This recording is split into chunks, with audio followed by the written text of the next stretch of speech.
Hey folks, we're getting started here in just a few minutes. Brian's getting his computer up and running, and we've got our questions. We're going to be talking today again about ADHD spouse burnout. Last time we kind of talked about what it was like for us figuring out that Brian had ADHD and figuring out how, and I had to kind of figure out how to help him come to that understanding too, because I was the one who first realized that might be what was going on. So we talked about navigating that gently and carefully with your adult partner. And we just barely touched on how to start recovering from burnout if you're married to someone with ADHD.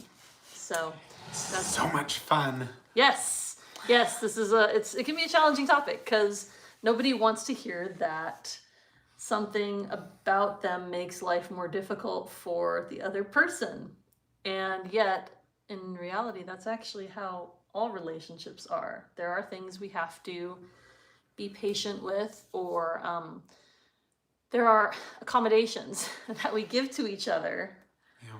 No matter, like, nobody doesn't have to accommodate any other people. That's how life works, unless, of course, you want to be narcissistic and the world revolves around you. But assuming that's not the case, everybody has to adjust to everyone else. And as parents with kids, you quickly learn to adjust your life to your children. At least you hope so. Right. It seems like that's a ongoing thing with parenting is, what's the present situation? Yeah. What does that require of me now? Yeah. Well, and actually that's not, and like, we're not saying that we're parenting the ADHD spouse or the other way around either. That's not the point. But the point is, people, if you're working with people in any situation, there are going to be accommodations you have to make. Yeah. And so that's really what we're talking about here, is figuring out how to work with each other when one of you has ADHD and the other doesn't. Yeah. And I appreciate that start to it also, because that is, I think it's recognizing that this is not something that is unique to an ADHD, non-ADHD spouse relationship. Yeah. You're always having to figure out what works. There are times where Jennifer is having a lot of pain. Maybe she has a migraine that lasts for a week. Yeah. And I have to adjust and anticipate, okay, what is going to be appropriate, and how do I need to step in, and also what do I need to do to protect myself so that we're not both hopefully not burning out at the same time. And that's just a regular thing. The only difference, though, for instance, the primary difference probably with what we're talking about, though, is that it doesn't last for a week. It lasts for years. It lasts for a lifetime. So yeah, and that's one of the adjustments that you make, really, right? Is you recognize that with ADHD, this is going to be a lifelong condition, and you're going to be able to do things to help make it easier on both of you. But it's never going to go away or get cured. It's just a feature of how your brain works. Yeah. And so in that way, it's kind of like learning to navigate, like if you have to wear glasses. Once you start having to wear glasses, you just are going to have to live life that way. And so you start carrying a glass case around, and you make sure you have what you need to clean them, and you go in for your eye doctor visits, and that's your life now. And so it's the same thing with ADHD in that way, that it's, and so once you've gone through the process of recognizing, okay, this isn't something that they're going to outgrow, but we will learn to manage it well. Once you work through that process, then you can start thinking about, okay, so since there's not going to be an end point for this, how do I, as the spouse who doesn't have ADHD, take care of myself as well? And if some of this seems kind of new for you, or it seems like we're jumping off in the middle of things, we'd encourage you to check out our first live that we did on this subject. Right. We talked about that whole process of coming to the realization that I had ADHD, that I have ADHD, and what that meant in our relationship before and during and after. So make sure to check that out. But here we're talking with already we're coming from already the perspective of now knowing it and recognizing it and having grieved and moved past it. What does that look like? And so, yeah, I guess the thing to jump into is what has that looked like for you as you worked through the process, and also for me, with regard to the question would be figuring out what's mine, what's yours, and ours. Yes, You know, when it comes to ADHD, yeah. like, 100%, yeah. like, and it's funny because you do that as a couple at first, and Right. then with us finding ADHD and anxiety and some of these other things, then it's a whole new, Yeah, exactly. a whole Yeah. new sorting. Yeah. So I think the first thing for me, I was not raised understanding what boundaries were. Boundaries is kind of a really familiar concept to us now because there's a lot of conversation around it. And if you haven't read Dr. Cloud and Townsend's book on boundaries, highly recommend you pick up whichever one is relevant to you. There's one, Boundaries in Marriage, and that's the one we started with. And that concept was revolutionary for me. Because I grew up in a Christian household, and I was a very compliant child, so my parents didn't have to do very much to have me do what they wanted. And I was taught that the Christian thing to do is to give up all your rights, because that shows that you're a good Christian. And that is totally false. If anybody else has fallen prey to that incorrect teaching, let me just tell you that is not what Christianity is about. It is about yielding to other people, yes. However, it's not healthy for either party if one person is always ignoring their own needs and their own rights in the situation. If you're going to have a healthy relationship, both people need to understand what stuff is my responsibility and what stuff is the other partner's responsibility. Hello. Hey, thank you for fighting those fires. Yes. We are from Los Angeles area. I grew up in Pasadena, so we are really thankful for all of the work the firefighters are doing there. We are Christians, yes. In answer to the other question here from Una Samia, we are Christians, but it's not specifically about Christianity. It's just that it's relevant to what I was explaining about boundaries. So awesome. Yes, thanks. We like the diesel engines there. But yeah, if you're fighting fires in LA, we love you. We think you're great. We're praying for you every day. Yeah, so just to return here to what we were talking about with boundaries. So boundaries was a new concept for me. That's what I was explaining.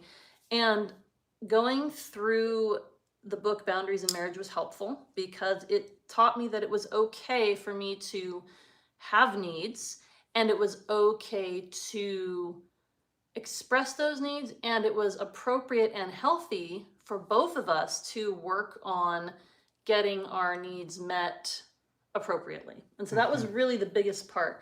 And I'm sorry to hear about your aunt's house. That's really sad.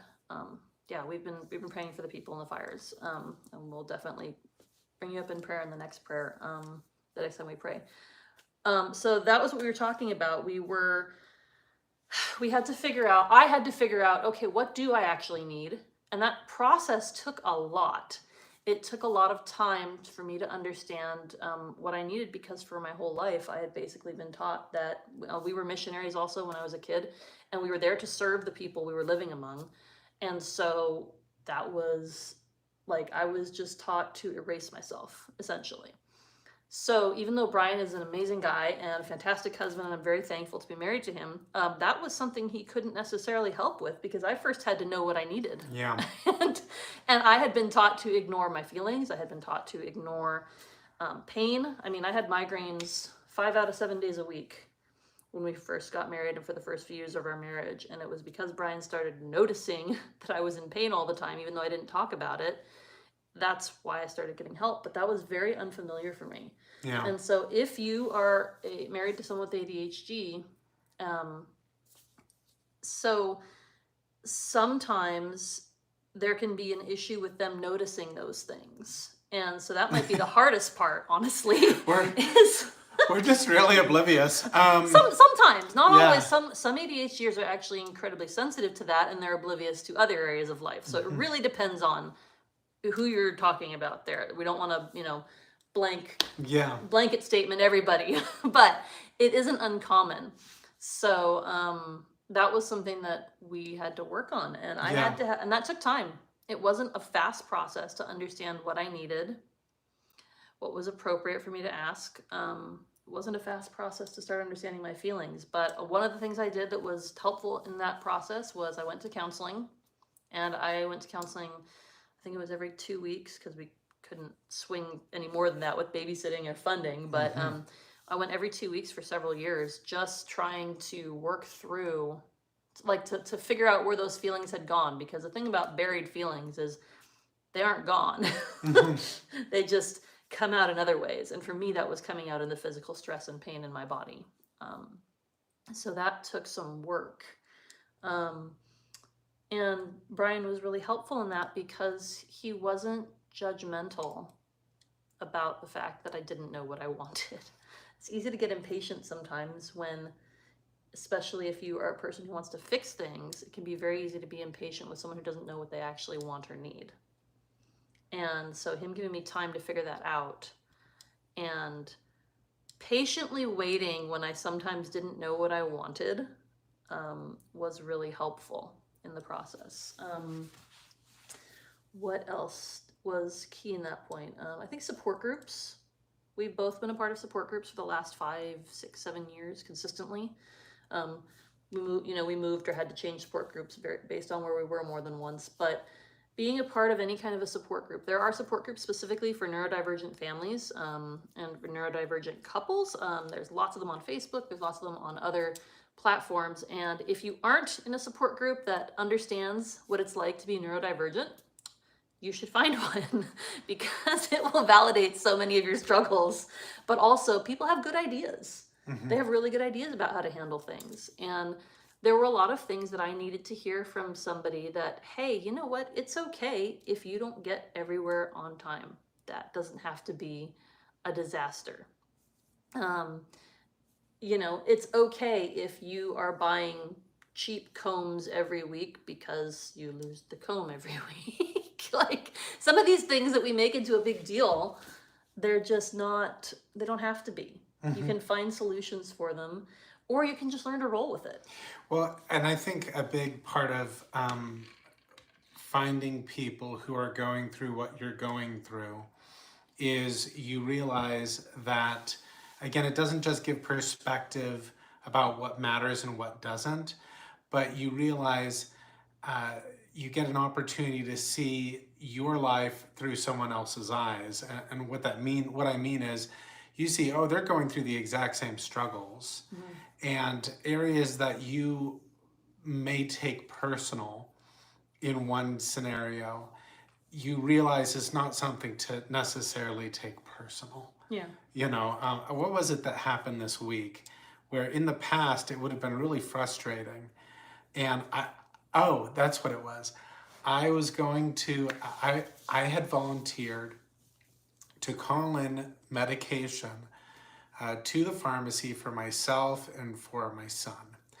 And just so you know, it's not easy to get ADHD medication anymore. No, it is not. And there's good reasons for that, unfortunately, because of the crisis with opioids and pharmaceutical. We're talking today about ADHD spouse burnout, KC 154, just to answer your question. Yeah, we're talking about spouse burnout and the boundaries for it. And so what we were talking through is, so I was responsible. You have to make quite a few phone calls to be able to get that medication refilled. And so I was on the ball in terms of taking care of my medication, and then I needed to take care of my son's medication, and they needed to know which we had changed medications for him, so they needed to know which medication it was. And in the process of putting his medication at a place where I would be able to remember it, I ended up losing it. So I didn't lose his medication. I lost the bottle. He lost the bottle that had the information. That had the information. So,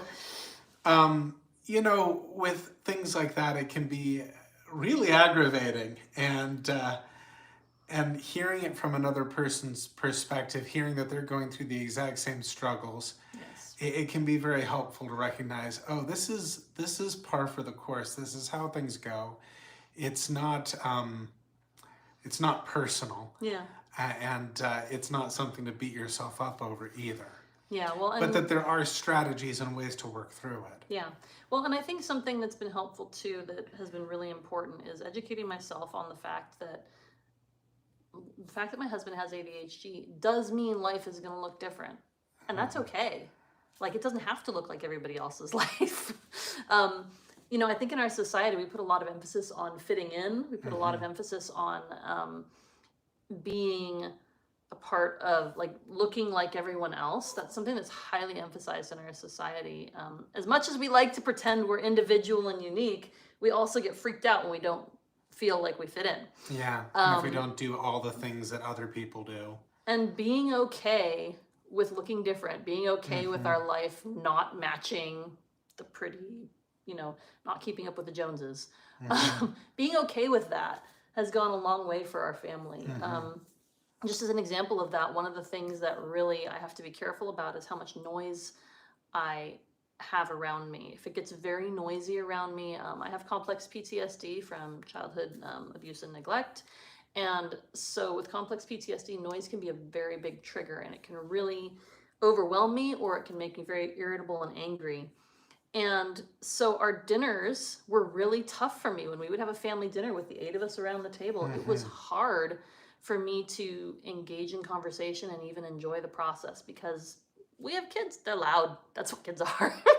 They generally are loud. Yeah, and when you have ADHD kids, you have 3 to 4 conversations happening simultaneously, and most of them are able to follow it just fine. Yeah, and so It's that wild. was really hard for me, and for a long time I felt a lot of guilt and shame. Why is my family like? Why are my meals so loud? Why can't our kids all sit still around the table? In my house, everybody sat still around the table because we were afraid to do otherwise. Honestly, Yeah, there would have been anger and shame.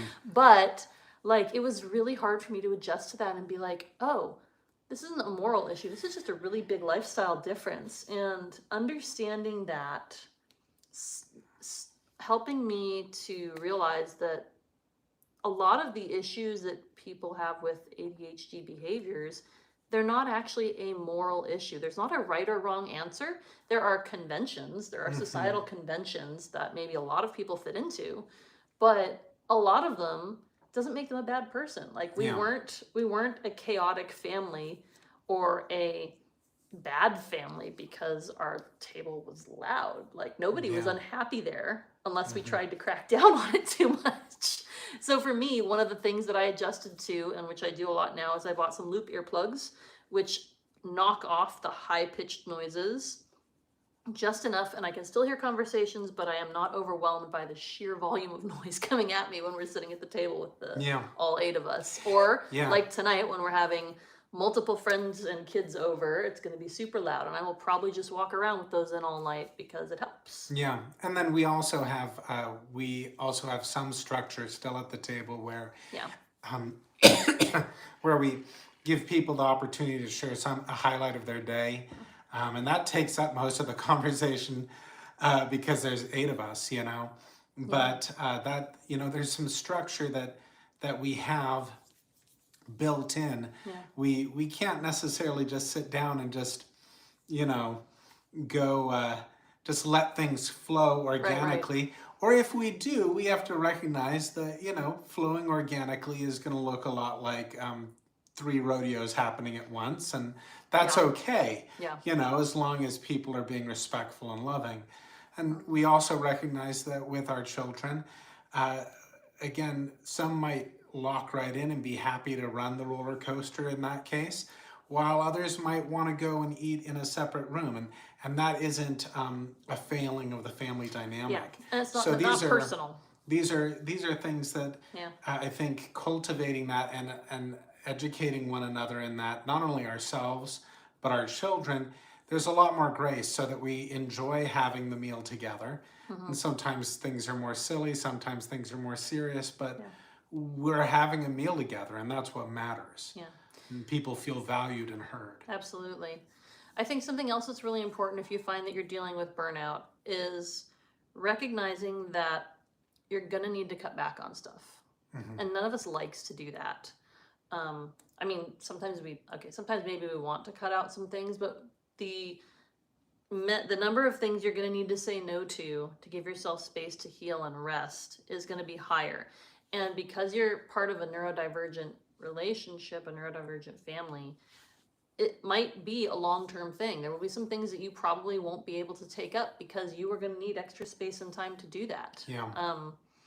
And that's something that we've had to adjust a lot of times for. You know, we often talk about our family being like a cruise ship. If we are making a change to schedule or routine, that's not something we can't turn on a dime. Yeah, we don't try to do that. It's going to be wiggle, wiggle, wiggle, wiggle, tiny, tiny, tiny shifts until we get to the right direction. Yeah. And so while we can be flexible and do things and change plans quickly, we try to avoid that wherever we can because there's a huge cost, and that's hard. And it's not just hard on us. It's not just hard on our marriage relationship. It can be hard for our kids too. And so that's something we've had to get used to. We love spontaneity, ADHD. To an extent. We love to be able to do things spontaneously and have fun. However, a lot of times we just have to plan for it better. Yeah. And so that's one of the things that we've done too, is we do a lot more planning fun in ways that work for our family. Yeah, and I think I guess maybe the phrase is structured spontaneity, which, you know, doesn't sound sexy or Hollywood or anything, you know. Yep. But it is a lot more realistic. Usually when things happen spontaneously, that sometimes it's a hit, but a lot of times it's not in real life. Right. Spontaneous explosions are usually not the best thing. Not usually something someone wants. You know, so you want some planned spontaneity like fireworks, right? Right. Don't know exactly how it's going to blow, but you know it's going to blow, and you don't want it to blow in your hand. Yeah. So, you know, with neurodivergence, it takes some planning, and it takes transitions are very hard generally for people who have ADHD, for people who have anxiety. Those can be very difficult. And so learning how to do transitions well has been a big deal for our family. So yeah, it does mean it does oftentimes mean that we need to either say no or go slower when it comes to things like that. But at the same time, when we've done our road trips, if we're doing a day trip, we can structure in one of the things we love most about that is just coming upon something. Sure. You know, but still we have some structure of when we're going to be pulling in and being done for the day. Yeah. And I think that in some ways puts a lot of weight on the person who doesn't have ADHD, because boy, we can lark, we can fly, and go do something crazy, but that's the danger. And so there is I imagine some weight that you must bear, recognizing that you got to kind of be the cat herder. Yeah. So that is something you have to take into account, and a lot of it is just accepting that your life is just going to look different, and so and realizing that that's not bad. But yeah, there is in our house. Time blindness is a serious issue because we have 5 out of 8 people in our family have ADHD, and so one of the things I have to do is, it's rare that I get a chance to just ignore the clock, because there are 5 people who forget that the clock exists on a regular basis. You don't have to tell us to ignore the clock. You have to tell us there is a clock. And so that is something that's hard. And so I have to usually create times for myself where I don't need to worry about the clock. We call those white space days on our calendar, where we put we schedule nothing on some days. And the whole point of that is so that I actually don't have to be everyone's internal timekeeper. Yeah. And it's not, it can really sound like a negative thing, but it's honestly just the way things are. It's not, and I'm thankful too, because I spent 8 years in Jamaica, and that taught me a very different perspective of time to begin with. Yeah. So being flexible around time is something I learned there. They talk about Caribbean time. A lot of other places have island time. It's this concept that the event, the thing on the schedule, is not necessarily more important than the people. And so that's something I often keep in mind. It is hard because I get frustrated that sometimes it'll seem like I am the only one who notices that we are going to be late if we don't get out the door in the next 5 minutes. And so that part can be very difficult. So one of the ways I cope with that is I find as many things as possible where they don't have to have a hard start or finish time. When we schedule stuff, we try to find stuff that doesn't have to happen right at this specific time. I schedule when I'm planning, I find as many things like that as possible, so that I have options. Yeah. Because I know that it's going to take me a lot of effort to get everybody who needs to be out the door on time out the door. Yeah. And that's just how it's going to be. And so one of the ways I deal with that is avoiding those kinds of things wherever possible. Another thing I do, though, is that when I do have to push and get everybody out the door for an event that's happening, or get everybody to something on time, I try to plan a lot of space afterwards so that I can have time to unwind, kind of get that adrenaline feeling out. Yeah. I know one thing that we found also for you and for our family as well is just a regular siesta period. Yeah. Which must sound crazy to people, but we've done it for years. And we had a nap time when the kids were younger, but we still have a quiet period, and we're not the only ones who value that at this point. Most of our kids at some point in the day, they need some quiet, they need some time to be able to reflect or to be able to do something different. And with the amount of intensity that happens in an ADHD neurodivergent family, it's appropriate that there be some time in the day for some quiet. I know for making space to rest. Some of our children who are not neurodivergent, it can be extremely overwhelming. Yeah.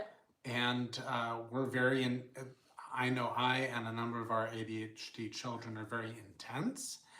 And so being around us can be very, very difficult because we are loud, we're fervent, we're focused, and we're emotional, and we talk a lot.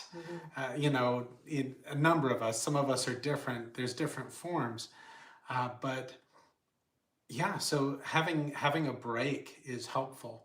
Yeah, and it's for both groups. And it's kind of a perfect storm too. Some of my burnout came from the fact that I am an introvert by nature, and I didn't really realize that until we already had been married for probably 10 or 15 years. And the reason I didn't realize it was because I was trained to be an extrovert by being in ministry, by being a pastor's kid and a missionary kid. My parents expected me to introduce myself everywhere and to be friendly and to put on a good face for the ministry. So I had taught myself to be an extrovert. But I am very much an introvert by nature. And by the time we realized this, we had 6 children. And and we were in ministry. And we were homeschooling. My kids were home with me all the day. Yeah. And I, the extrovert, was out visiting people. Yeah. And so a lot of, I lost track of where I was going with that, but. Sorry. No, it was, but you were talking about how we have this quiet period. And so that's been one of the things that I had to figure out with burnout was I needed to have time to decompress. And that was a lot. It wasn't just a few things. It was, yeah, I had to be able to take the time to decompress. I had to take time. Oh, it's right. It was a perfect storm because I would also get really overwhelmed with all the activity, with all the stuff going on all the time. And so it made it more exhausting for me than it might have been for somebody else. And so understanding your own personality and how that fits into the equation when you're married to someone with ADHD is a really important part of it. Like, we are very opposite in certain aspects of our personality, and recognizing that and learning to recognize it not as a personal insult when I needed time by myself. Yeah. You know, Brian had to learn to learn that if I was asked if I needed time away or time by myself, it wasn't because I didn't like him at all. Yeah. It was because my nervous system was just overwhelmed. Yeah. And I have had to realize too that he needs a lot of talking time, and he needs a lot of time to interact with other people. And so it's taken us a while, but you know, he's currently in a job where he does a lot of talking with people, and so he can get some of that handled, you know. And we've worked on developing friendships that allow us to express these different parts of ourselves, and those are things that have helped in the burnout. Me learning to connect with other people who understand my introversion, and giving myself time to be introverted. Yeah. You know, having regular time to work on my quilting. Sometimes watching a movie before bedtime, you know, or watching TV late at night by myself with nobody else there with me. Sometimes that can be very helpful for myself to just decompress after a long day. Yeah. So a lot of burnout was understanding who we each are. Yeah. And learning to work with what we both needed. Yeah. Well, and I think a lot of finding those boundaries for us too was you being able to express, listen, this is what I need, or maybe I have a great idea or something I'm passionate about, and you being able to say, hey, that's a neat idea. However, that's going to need to happen here, not now. Right. And that, frankly, that has not been a curse. That's been a blessing. Because for me, I'm, you know, always, oh, this is a great idea. Let's go this. You know, I can think 5 years out. Yeah, I mean, it's great. It's one of the things I love about it. It's not a bad the thing. visionary type of side of it. Yeah. But that's going to get me into trouble if I don't have some feet on the ground. Right. And so it's been very helpful for me, for Jennifer to be able to be like, you know what, that's not where we're at this point. Or, great, we can do this when this part is accomplished. Right. That's the step to this point. Yeah. And, or, all right, that's excellent. So then to get there, we're going to need to pay this and handle this first. Right. Which, frankly, is very, that it's that type of stuff that doesn't enter into the neurodivergent brain. Mm-hmm. And then all of a sudden now there's a dopamine transfer to these other projects that I didn't really want to do, because doing those will help me to get to the one that I really do want to. Right. Yeah, that's true. And that isn't to say that it's Jennifer's job to make sure that I do what I need to do. No, yeah. It is her job and responsibility to say, I can do this, I cannot do that. You know, and that's everyone's job. It's my job to be able to say, yeah. listen, I'm willing to do this, and I'd be happy to do this, but in order for that to happen, this is going to have to happen first. Mm-hmm. Those types of boundary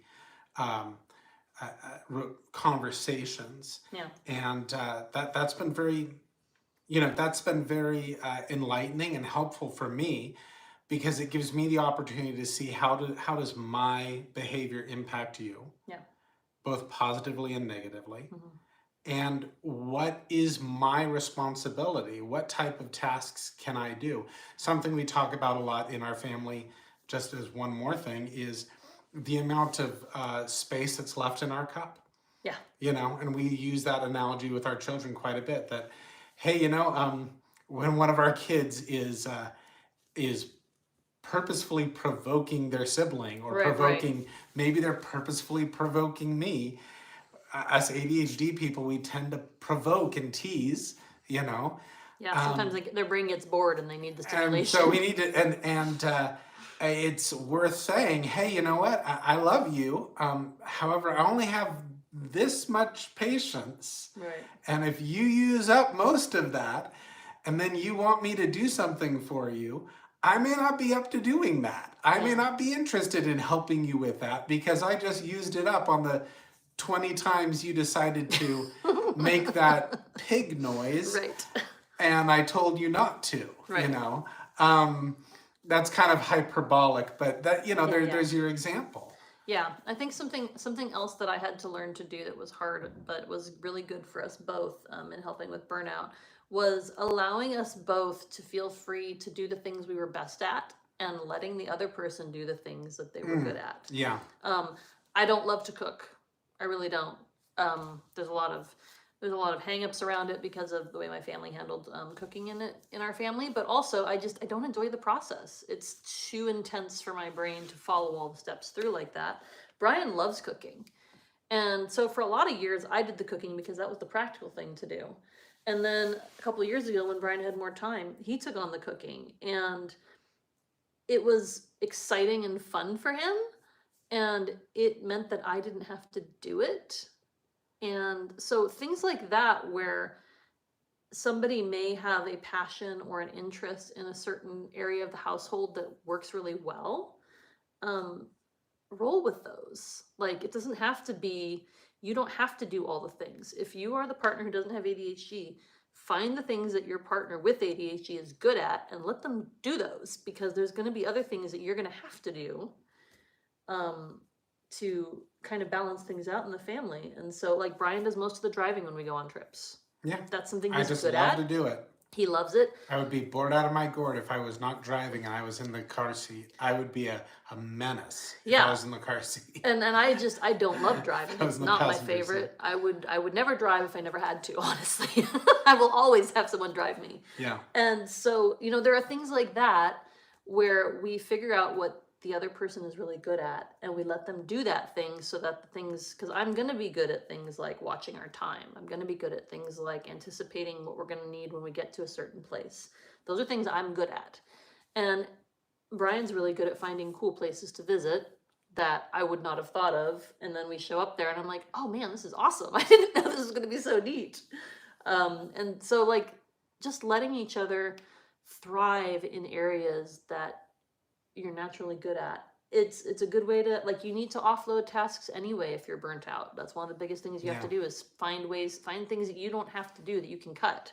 Mm-hmm. You know, don't be afraid to use shortcuts that exist. But I see we're coming up to the end of our time here. So yeah, we are. I just want to see do we have any other wrap-up questions you want to ask about this? Or do you guys have any questions? Yeah, I think I just wanted to say, hey, if you have questions, please reach out to us.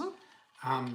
Keep an eye out on our YouTube page for when we have upcoming lives. We certainly will be continue talking about ADHD and how it works, and about neurodivergence in general and our family. We also have some other fun stuff coming up about historic trails, the Oregon Trail, some stuff about national parks. So, hey, stay tuned. And if there's something you want to hear about, please let us know. Reach out to us on our social media platforms, or with dinghamtribe@gmail.com, or leave us a comment here. We would love to hear from you. Absolutely. All right, well, thanks for hanging out with us today, and we'll see you later.